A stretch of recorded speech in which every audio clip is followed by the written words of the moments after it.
great to see you, man. Especially because it's a short time ago when I had a chance to see you, the band, fans. I want you to explain what was going on because it was a great event to be part of. Yeah, we're usually not lucky enough to only have to wait 5 days to see each other again. So we have an album coming out, and we decided while we were in Toronto doing a bunch of press pre-release of the album that we would give our fans an opportunity to get a sneak peek to the album. So I'm not actually sure how the people were chosen. It was pretty random.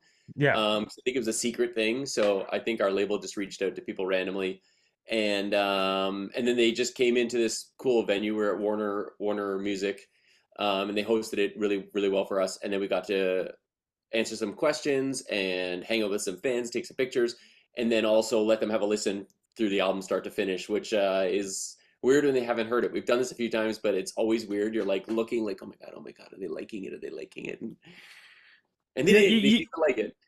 yeah, but you forgot one little factor to it. Oh, my friend Rudy was hosting.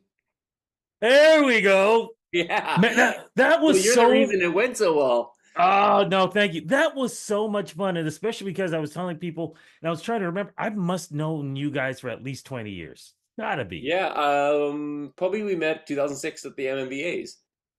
I think even earlier than that.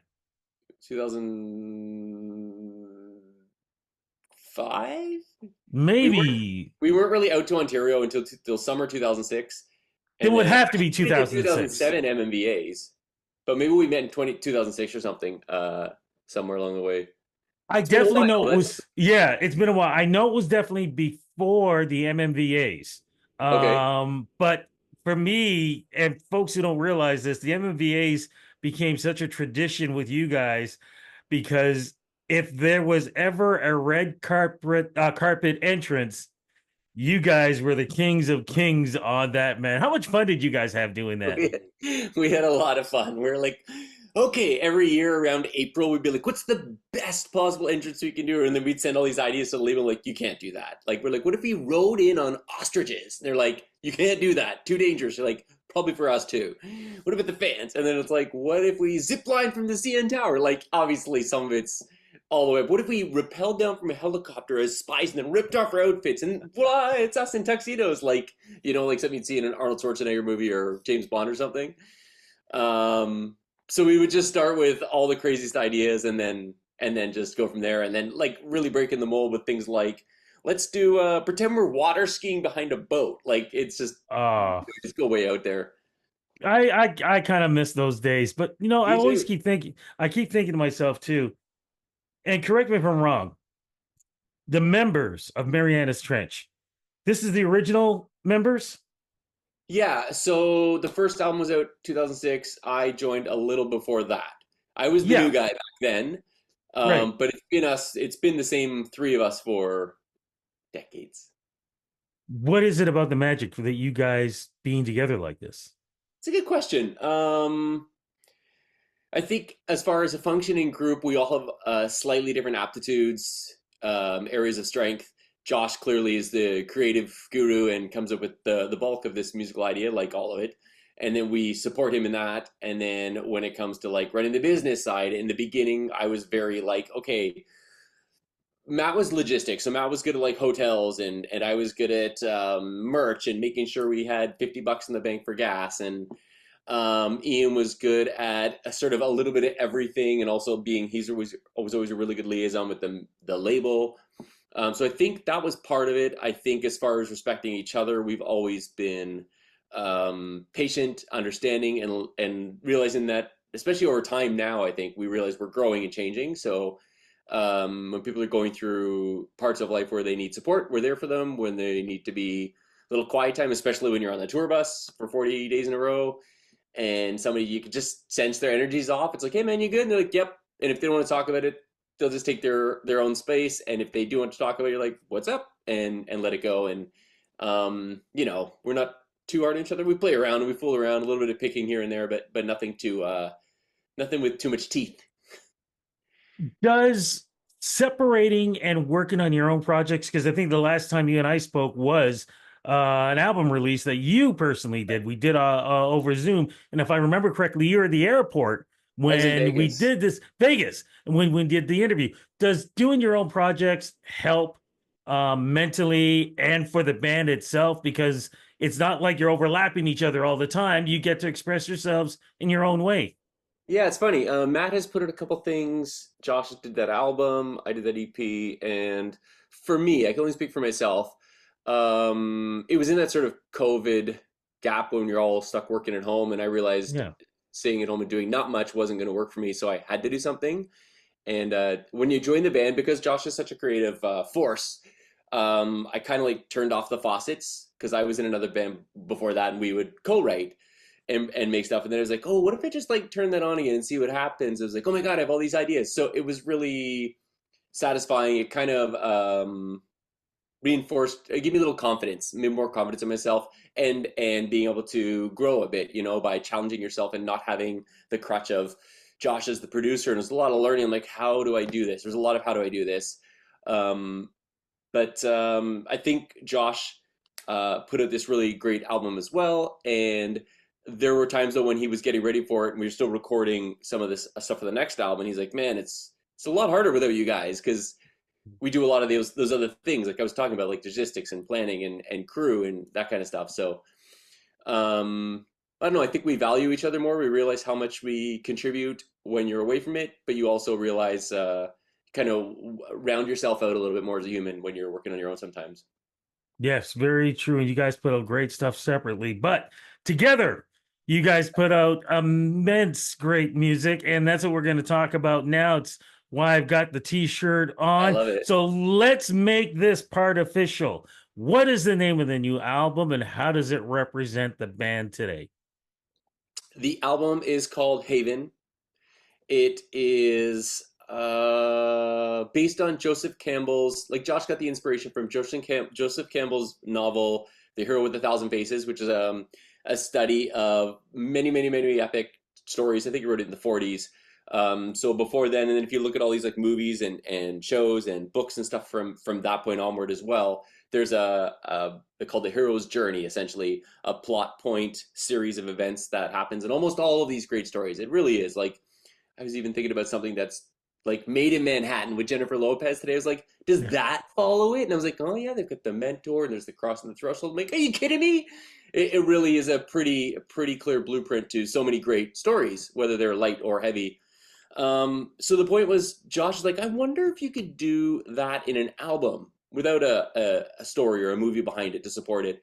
So the goal was to create an album that followed, 12 or 13 of the key plot points. We did 13, and in essence try to find an album that has a nice arc of ups and downs and momentum and peaks and valleys, that you would get in a story, but just do it musically and then still have a story there, but make it autobiographical rather than a fictional character either. It was I think in the end it ended up becoming quite a big challenge for Josh to like wrap it up. But I remember when he presented it, I was like, that's a cool idea. It's going to be tough. I didn't say that part, but then when he started, he was about three-quarters through and he's like, this is pretty tough. Like, I don't know, man. But we Well, did it. let's talk about the it's first off, I kept saying over and over, this is epic. This is really epic. I also remember when I said to him, this reminded me so much of like I just saw Joseph in the Amazing Technicolor Dreamcoat, and I saw the old movie of Flash Gordon with the music of Queen, because it was just this oh kind of thing Yeah. going on throughout everything. I remember he gave me this look like, Yeah. where are you getting that from? But it was just so, the album to me is so overwhelming and is so great. And when I hear some of the things that you guys are using on this, first off, I feel like vocally, not just Josh, but the rest of you guys are taking this to another level. And then all the other instruments that you're bringing in here, like I said, it's just like it's this great big thing that's being presented with us without visuals. Yeah, it's funny. I think you even said it when we were talking in Toronto.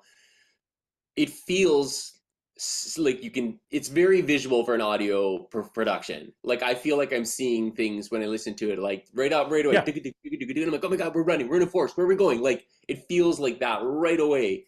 Um, And I think exploring all of the sound options, incorporating some new sound options, like analog keys, the real symphony to the next level, pushing our vocals was all part of that process. You know what's funny though, because like there's these songs that have everything in them, but then there's also a couple that are like quite sparse. Like I think this one's like a Mhm. sleeper, but "Stand and Fight" I think is one of those songs people will Yeah. not see coming, and then it's just gonna punch your heart out. It's so intense, and somehow it has so little going on. So it's cool that there can be like this really complex songwriting and production style to have this big impact, but then also like the really sparse version and still have this really big impact. Josh is he's getting better. I don't know how it's Yeah. happening, but he's getting better still. You know what? If this was back in the 70s, this would have been with like Tommy or Phantom of Paradise or those kind of things where, like I said, it is such musically story driven. We haven't had something like that. So the question is, being part of the group, why take a challenge like that? Whereas today there is just so much about Spotify, play. You got to make sure this song is in this position and that Right. position. And why take such an epic chance at something like that? I mean, yes, there are some um friendly radio, if you want to call it, play Yeah. songs. But then other things, like I said, back to it, epic, where it should be on a it should be part of a musical or Yeah. should be part of some kind of film or something like that.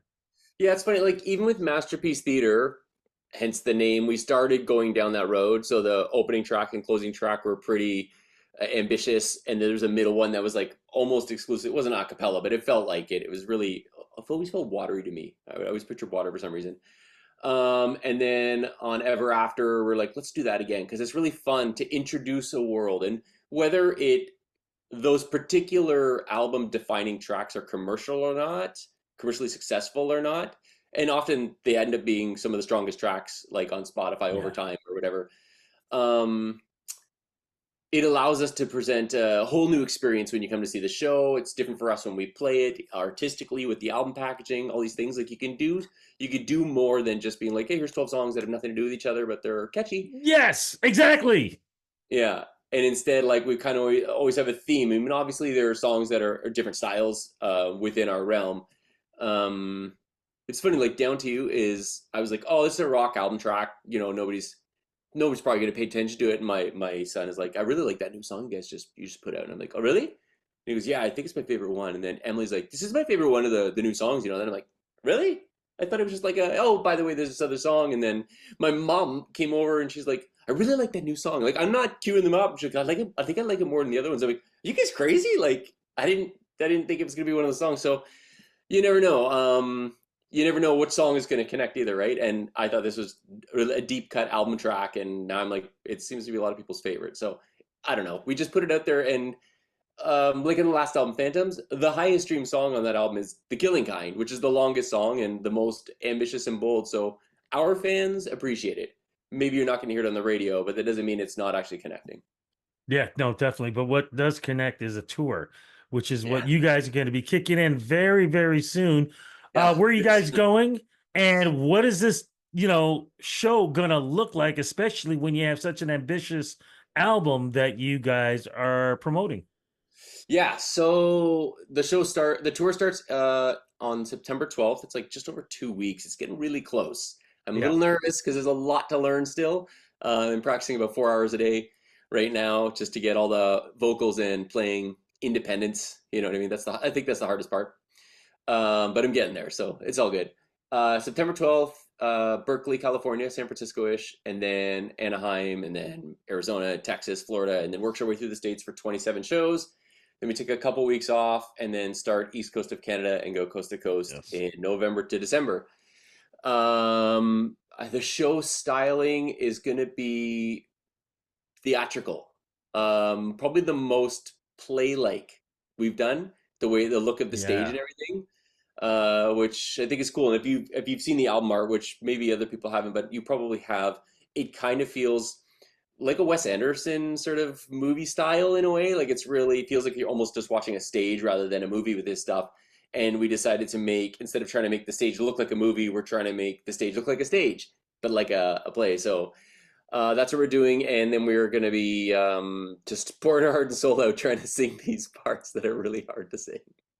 Any chance that this is going to come out on vinyl? Because I'm Yes. hoping you guys are good, but I'm going to even be a little bit more pickier again because I'm old school. You remember the like the double albums that you would see that would open up and there'd be pages inside, almost like a little booklet. Yeah, both Any sleeves. chance you guys are going to do something like that?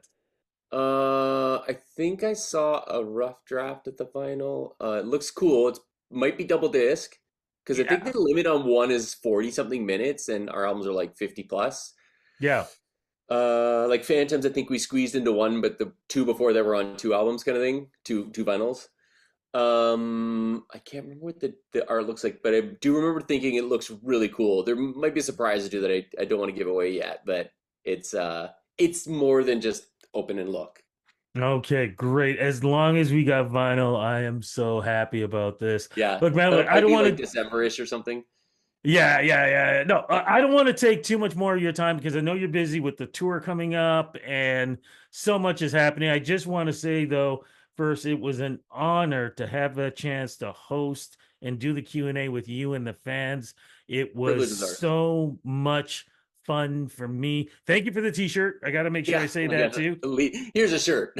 Yeah. No, gotta say thank you for that. But yeah, and thank you for the new music and you guys are going on tour and for Toronto fans, you guys are coming to Toronto. I think for me, most importantly, thank you for the trust over the years and being able to speak to you guys and being able to do these kind of interviews so we can get that information to the fans and they could connect in this type of platform. It, like I said, man, it has been such an honor and a pleasure of interviewing you guys over the years and watching you guys grow and become such a important part of the Canadian music fabric. I mean, it wouldn't be what it is Thanks. today if Marianas Trench wasn't part of it.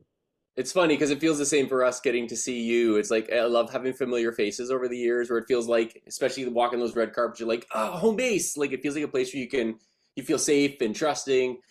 And it's funny with the event, you're saying thank you to us, but I thought having you there was really beneficial to us because A, familiar and comfortable, and B, I think having you there adds weight and credibility to the event and lets people know that it means something. So thanks Thank goes you both so ways, I guess.